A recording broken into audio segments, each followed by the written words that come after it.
answering your questions and diving a little deeper. This is the Midweek Rewind. Hello, everybody. Welcome to another episode of the Midweek Rewind. My name is Matt, and as always, very grateful for your time today. Thank you for joining us, whether you're live, watching later, or listening to the podcast. Thank you for joining us for the Midweek Rewind. We got Pastor Brent with us again today. Hey, Brent. Morning. How are you today? Good. It's like 71 degrees outside. So weird August. It is. We'll get 100 here in September, August. It'll happen. It's great. You're right. It'll happen. Well, so Brent, we're still going through the spoiler alert series where we're looking at Revelation and the world.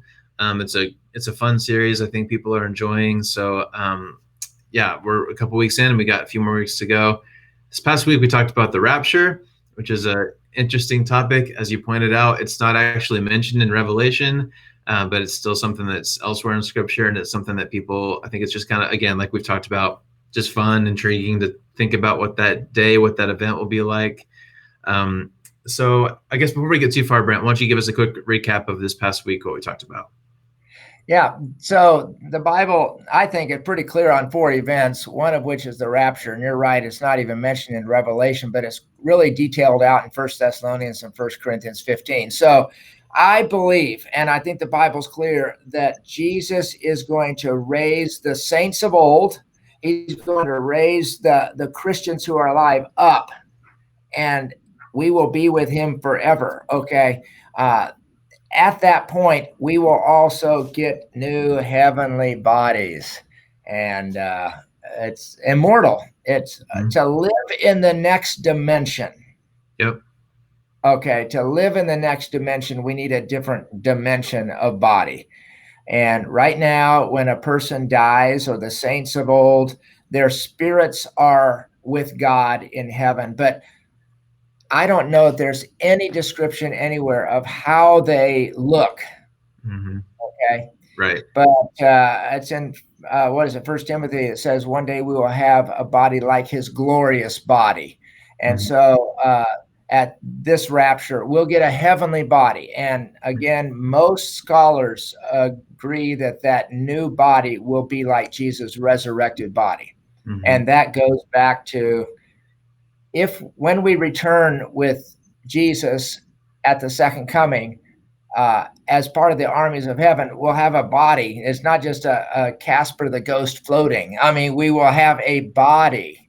And then in the new heaven and new earth, to exist there, we'll have an eternal body. And we'll get to that in week 5. Cool. So rapture and new body, going to be amazing. Yep. And of course, all the questions about what the body will look like. Again, I don't think you're going to be as old as you were when you died. Mm-hmm. Primarily because of like little children or aborted babies or whatever, but we will have a body, and there'll be communication, and I think we'll have personality. I think we'll have body types, but no body shaming. So right now, typically those who are bigger boned, overweight, there's a stigma with that, right? Mm-hmm. Like, you're not thin, okay? I don't know how that's all going to work, but I don't think heaven is going to be a less diverse place than earth. So that isn't the main point for the rewind this week, but I just want us to think through, we're going to have different bodies, and we're not all going to look alike. Christ wove each of us together in our mother's womb. We were fearfully and wonderfully made. Each of us is an individual, and that individuality will not cease with heaven. Mm-hmm. And if we receive a body like Jesus' glorious body, which had a specific skin color and hair and height and weight and, whatever, Jesus was his own unique person, and we will be unique as well. So that's the rapture and the new heavenly body. Yep, that's good. It's all so interesting, and we have way more questions than we have answers. One thing I was thinking, Brent, as we're going through this series is I would appreciate it if there was way more information about the end of the world and a little less information about Leviticus and Numbers stuff. like we're still going through this church-wide Bible reading plan where it goes into excruciating detail about sacrifices and the details of what the temple is supposed to look like and how many people were in this tribe and that tribe and that tribe. And I could do without that. And I have way more questions about what the end of the world is going to be like. But yeah, if I wrote the Bible, that's what I would have done. But I guess we'll have to deal with what we've got. So. And if your grandfather's name was one of those priests, you'd be a little more interested in it. We're far removed from that culturally. But yeah, those are laborious reading. They are. It seems like there's not enough about the end of the world, but plenty from that time period. But anyways. Yeah. So speaking of questions, again, if you're watching live, if you have any questions about the Rapture or this series, we'd love to talk about them. I've got a few more for you, Brent, but before we get to mine, we actually had one come in this morning, so I'm going to toss this one to you. You ready? First question. I'm ready. Well, I'll be ready. Okay. So this person said, you said that you've primarily read Revelation as an idealist, but it seems like you're leaning into futurist understandings for this series. Will we see more interpretations represented in future sermons? So real quick, why don't you give everybody a recap of what idealist and futurist means, and where are you landing, and how come you told us something different, Brent? Well, great question. Communication, I'm at the front of the line. I prepare sermons, but then, I'm just a human, and so I don't always say things clearly. But there are 4 different approaches to reading Revelation. We've been through this the last 2 weeks. 2 of them are overwhelmingly the preferred, assumed, correct, better approach. One of those is called futurist, which says when you read the symbolism of the beast or the 10 horns or the 7 heads or the angels or the prostitute or the new Babylon or the Antichrist or the 7 seals or the 7 bowls or the 7 trumpets, that whatever you read as a futurist, you believe that there is a literal correlation to a future person or nation. So the 10-horned beast with 7 heads and 10 crowns. A futurist, this is kind of interesting. A futurist used to say that those referred to what in the 1970s or 80s, there were only 10 nations in the European Union. Now there's 27. And so at that time, they said that 10-horned beast is the European Union that are going to come together, rise out of the sea, and they're going to gain control. Okay. Now we have 27 nations in the European Union, so that's out. Okay. This is one of the dangers of locking onto a strictly futurist interpretation of Revelation, is it requires you to attach a specific modern day person or country or event to each symbolic imagery. Okay. The idealist still believes that there is a rapture and a second coming, that there's a new heaven, that there's a judgment day. But when they read Revelation, they simply don't engage into the forecasting. Okay. Yeah. So I didn't mean to say in my sermon, I'm primarily an idealist. I flip back and forth. I'm a quasi-futurist. I'm a quasi-idealist. The futurist, I do believe that like, I don't have a good reason to not believe that there's a possibility that the 10-horned, 7-headed creature with eyes all over really refers to something. I'm okay with that. But I'm not futurist enough to spend any time trying to match that up to something. I am by personality a relaxed person. Don't get caught up in all the details. And so I'm an idealist in that I read Revelation without getting caught up in having to match up those things with future people or events. Last Sunday, I talked about the rapture. And this Sunday, we'll mention the tribulation and the second coming, the Battle of Armageddon. Those can be futurist things. Well, they're mentioned in Revelation. Those events, the rapture, but those other events are mentioned in Revelation. So I do believe that there is a rapture, and after that, there is a second coming. Mm-hmm. After that, there is a battle against the forces of evil. Mm-hmm. After that, there is a judgment day. After that, there is a new heaven and new earth. Those are kind of futurist trademarks. Mm-hmm. Okay. But those are at 30,000 feet. I don't mess around with who the 10-horned, 7-headed, eye-covered beast is. Mm-hmm. Okay. Plus, the second coming, the judgment day, the new heaven and earth are all referred to outside of Revelation. Right. So that's a great question. It does sound like I'm futurist. I'm not embarrassed about that. I am a quasi-futurist, but I just don't get caught up in all the details, and that moves me toward idealism. Mm-hmm. Gotcha. That makes sense. That is going to be more confused than ever, and they can type in another question and say, that didn't help at all, and then I'll take another swing at it. But I am a fence rider between the two. Mm-hmm. And I just feel like that's a good perspective. Yeah. That makes sense to me. In my non-seminary brain, that makes sense to me. The combination of the two is a good place to land. So, well, yeah, we'll see if any more questions roll in. But Brent, something else I wanted to give you some time to talk about. You mentioned this on Sunday, and I think you said you might go into a little bit more this upcoming Sunday, but there are at least 2, 3, 4 different ideas out there of when the rapture will happen. Again, it's all speculation because we don't really know. It's not very clear. But you briefly mentioned on Sunday some of the pre-trib, post-trib, and when we think this might happen. For people who maybe aren't as familiar with those words or those different ideas, do you want to give us a quick overview of what some of the kind of primary thoughts are on that? Glad to do it.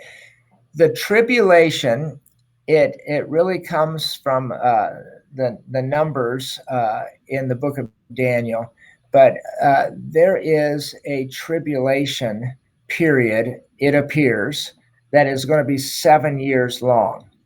Those who are futurists, and deeply so, dive into all the details, and that's just not me, but they dive into all the details. And in Daniel, it talks about the abomination of desolation. It may mention it elsewhere, but at the 3.5 year period, and this comes from the numbers in the book of Daniel, the second half of which is apocalyptic.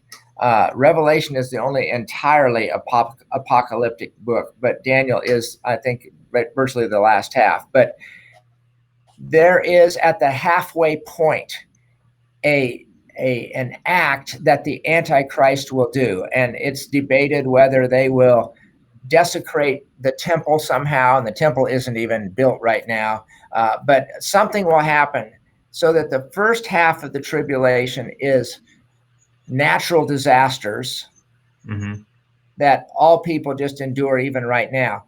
The second half of Revelation are divine wrath. Okay. That is, God is dumping his wrath on planet Earth. Out of that comes pre-trib, mid-trib, and post-trib perspectives on when the rapture happens. So one very common view, and I would say it's probably the most common view in evangelical Christianity. I can speak for North America. I don't know around the world. Okay. But that is pre-trib. And that simply says that the rapture will happen before the beginning of the 7-year tribulation. Okay. The defense of that is 1 Thessalonians 1:10 and 5:9, I believe, both of which speak to this idea that Christians will escape the wrath of God. And the assumption, and you know what they say about assuming, yes. Right? But the assumption on pre-tribs people is that wrath equals tribulation. And if that's the case, we definitely will be raptured before the tribulation because we'll escape the wrath of God. For those who believe that the wrath of God is unleashed at the 3.5 year mark, say that we will be raptured mid-trib. again, we will be raptured before wrath hits. But that's at the mid part. And that comes mostly from Daniel and this abomination of desolation, this something that happens that separates the natural tribulation of the first half from the wrath of God that he unleashes on planet Earth. And then is the post. Now, the post people combine the rapture with the second coming. So we are swooped up in the rapture and given new heavenly bodies. We immediately mount our horses and come back with the second coming. Okay. And that's this Sunday. And so it's two events instantly. We go up, new bodies, jump on a horse, come down for the war. Okay. Their logic for the rapture coming at the end of the 7 years is that 47 of the 55 times that the word tribulation occurs in the New Testament, it involves Christians for sure. Jesus himself said, "Blessed are those who are persecuted." And it just says it goes completely against everything that Jesus and God stands for us to think that we're going to escape pain. Yeah. Jesus said, unless you're willing to die for me, don't even sign up to follow me. But then we turn around, we say, he doesn't want us to experience pain. He doesn't want us to experience hardship. And so the post-trib people rely on logic. Okay. The pre-trib or pre-wrath, mid-trib, okay, rely on the verses that we won't experience wrath, but they say that wrath is the tribulation. But again, if the wrath is hell, right, and not tribulation, see, we don't know. It's an interpretation issue. Yep. My dad was a Mennonite Brethren pastor, and he just said, Brent, most of us soft North Americans who are bubble wrapped and we have aspirin for every pain and a pill for every ache, we just don't like pain, and we just manipulate the scriptures so that we have a happy ending. And part of my dad was kind of jabbing. He was like that. He'd want to make us think. So I'm a pre-trib person, but not for any of the reasons I said. Okay. I just land on pre-trib because I think that's the only way that it's going to be a complete surprise. If it's mid-trib, there are going to be people saying, well, when did this thing start? And we're in the middle of it, and it's going to, they mark. And if it's a 7-year period after, we're all knowing when it's coming. Now, I know we won't know the day, and we won't even be able to say, when did it start? But in my little 3.5 pounds, because this is going to come like a thief in the night, and two people walking in a field, and one is raptured up. It is a complete surprise. So in my mind, the best support for that is at the beginning of before the tribulation starts. But that isn't even an ironclad argument. Okay. All three arguments are, write this down, submarines with screen doors. They're going to take on water and sink and stay down. Okay. I can poke holes in all the positions. I can defend all three positions. Some people have called themselves a pan-tribulationist because in the end, it's all going to pan out. Okay. Yeah. Okay. It's not worth quoting again. I know, but that's an old school quote from decades ago. It's all going to pan out. And true. So I'm good with whenever the rapture is. There's Matt, and this is going on a trail. There's what I call the strength of argument theory. Okay. When the Bible is really clear on something, we can yell about it. So the strength of argument in the Bible for the eternal nature of God, 100%. There's really nothing that hints at God being created. He is eternal, past and future. Right. So that's a really strong argument. I'll yell loudly about that. I'll go toe to toe. Yeah, God's not created. I'll go toe to toe with anyone on that. But there are a lot of things in the Bible that aren't as clear. And It's a judgment call on that. But the less clear something is, the less you should yell about it. Mm-hmm. And the Bible is not clear on when the rapture is going to happen. Yep. You can argue three ways pretty strongly. Mm-hmm. So let's not yell about it. Agreed. Well, hey, speaking of yelling, I'm just kidding. We got some really good questions coming in. So for this first one, I'm just going to read you, Brent, because it's too deep for me to even understand. But our friend Daryl says, if there's no gap between the first 49 years and the 434 years, why would there be a 2,000-year gap between the 434 and the last 7? Always been a problem for me to ignore. Are you following that? No, I'm not. So I'm reading a different number. I'm reading 49 years and 334. Later, he corrected himself and said 434 down the stream here a little bit. Okay, there it is. I see it. Daryl's one up on me, and he needs to give a little more information. I don't know if that's from Daniel or where. So that's catching me off guard. Okay, well, we'll see if he chimes in and clarifies for us. We have a couple more questions I want to get to. So I'll start with this one here, the most recent one. Many branches of Christianity don't believe in the rapture. Do you see any theologically negative consequences to not believing in the rapture? I do, but it may not be convincing, and I understand that. Okay. In John 14, Jesus said to his disciples, he was talking about how he's going to leave, and he says, I'm going to go and prepare a place, and then I'm going to come and get you. I just think if Jesus said he's going to come and get us, yeah, we could all say that we're going to die and go to him. But that's a different thing. We die and we go and get him. I mean, we go to him, or he comes to get us. Okay. So one negative theological consequence of saying there's no rapture is that what do you do with Jesus' words? Okay.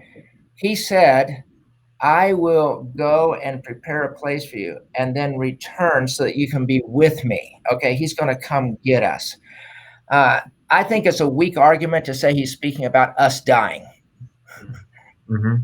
This is an action that he's going to do and take us. And so that would be one negative consequence. I think another negative consequence is that we were created to be with him. Okay. 1 Corinthians 15 is exceptionally clear that just as Jesus' body was resurrected, our bodies will be resurrected and we will receive a body like his glorious body. So if Jesus isn't going to come and he's got to rapture us to do that. Like, when else is he going to do that? He has to raise up. He said, you also will rise. I mean, Christians, we're going to rise from the dead in the sense that our bones will come up. And so, yeah, I think I've always struggled to find out why and how they could believe in no rapture. But again, that's my way of understanding the scriptures.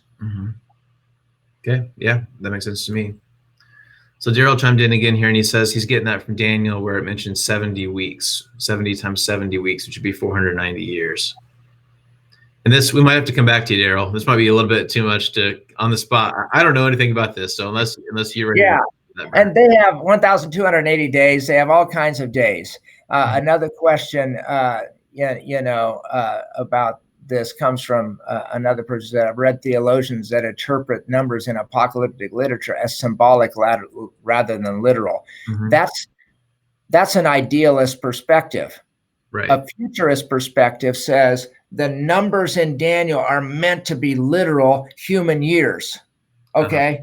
But Jesus said, a day to the Lord is as 1,000 years to men. Right. Right. So God could be looking at Jesus and say, hey, I want you to, or I think we're going to do the rapture later this afternoon. That could be 500 years from now. Right. Okay. And so there is so much debate on the numerology and whether the numbers in Daniel are meant to be literal or not. The futurist definitely connects the numbers in Daniel, the 70 times 7, the 490, the 1,280, whatever the days are. That's where they get the mid-trib thing, because at the halfway point is this abomination thing that happens. And so there is huge debate over how to interpret the numerology of the book of Daniel, intersect it with the book of Revelation, and try to connect the dot to dot to come up with the picture. I am a futurist in the sense that I believe there are 4 events that will happen in the future. The rapture, the tribulation, the judgment day, and the new heaven and new earth. With that, I believe there's going to be a tribulation. Now, I just don't get all caught up in, and it sounds, some people say that, well, you don't care? That's just me. That's just not me. And so I'm idealist in that I think a bunch of it's just symbolic, that bad stuff's going to happen and God's going to win. But I will, for next week, get into some of those. I can do a quick study and do that with Daryl. Daryl just needs to call me and come in and learn me. So, hey, Daryl, call me and let's chat about this. I can learn from you. Yeah, that's great. So yeah, thanks to Daryl and Brett for your questions. And Brent, I'm curious, like, since there is so many holes in what we do and don't know about all this, there's kind of like a Christian history kind of plays a role. Like over time, we've kind of come up with these different things that people seem to accept as kind of a generally accepted guess, but there's so many holes. So a lot of this comes just from decades and centuries and millennia of just theologians kind of building on each other. True, too. Is that also true? Ask the question differently. Well, sorry, I was listening. Part of what we currently believe is built on like Christian tradition, maybe more than what's actually in Scripture, just because a lot of these things aren't spelled out specifically. Right. So, for instance, there is a theological river called Dispensationalism, and it holds that there are 7 dispensations throughout history where God speaks differently to people in the different dispensations.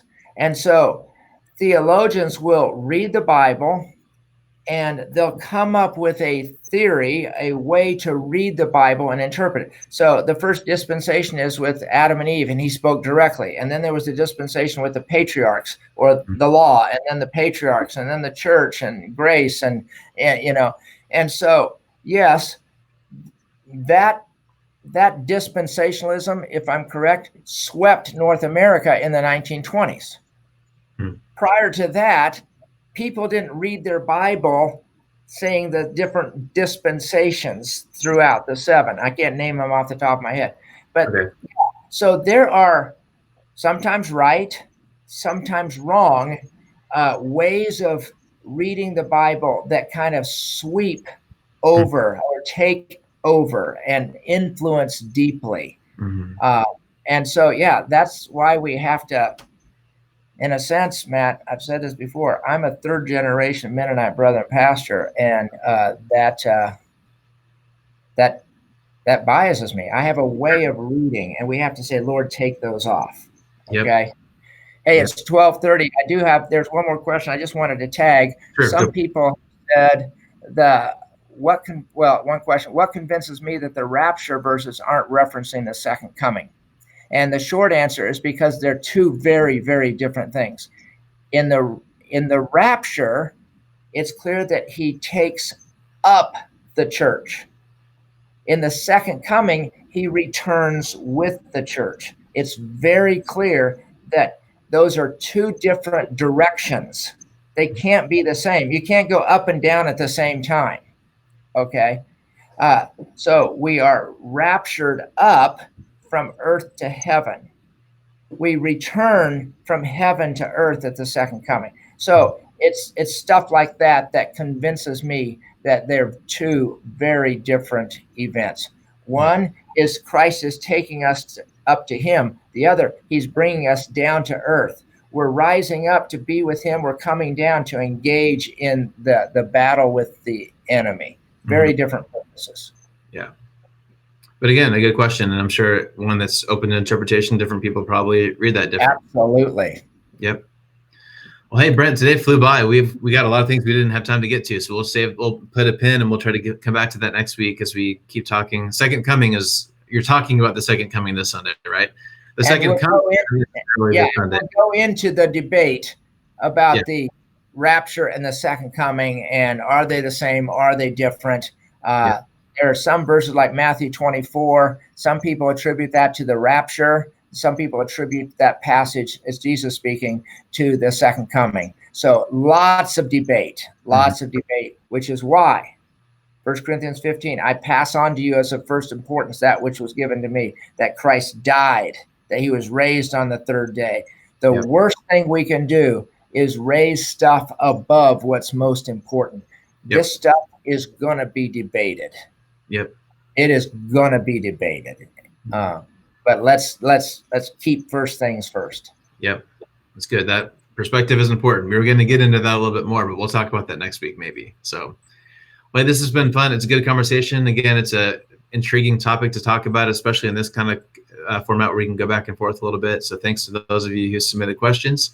And we didn't quite get to all of them. And Brent, like you said, we can maybe try to do some of the math research for next week on the Daniel stuff. So we'll come back to some of those next week. But many thanks to everybody watching. And again, we're looking forward to another Sunday this week. So please join us, whether you're more comfortable in person or online. We'd love to have you on with us on Sunday. And back here next Thursday, we'll try to tackle some more questions. So Brent, thanks for doing this. Thanks for asking or answering some hard questions on the spot here. You did a good job. Well, and not being able to answer some, and I'm okay with that, but we'll do some research. Yep. Awesome. All right. Well, hey, thanks everybody. Have a great rest of your week. We'll hope to see you Sunday and then back here next Thursday. See everybody. Thanks for joining us today. Matt and Pastor Brent go live on the First MB Church Facebook page every Thursday at noon. If you can't watch live, the archive is available anytime on Facebook, YouTube, or the First MB app. If you prefer to listen on the go, you can also subscribe to the podcast by searching for the Midweek Rewind in your favorite podcast provider. Thanks for joining us, and we'll see you next time on the Midweek Rewind.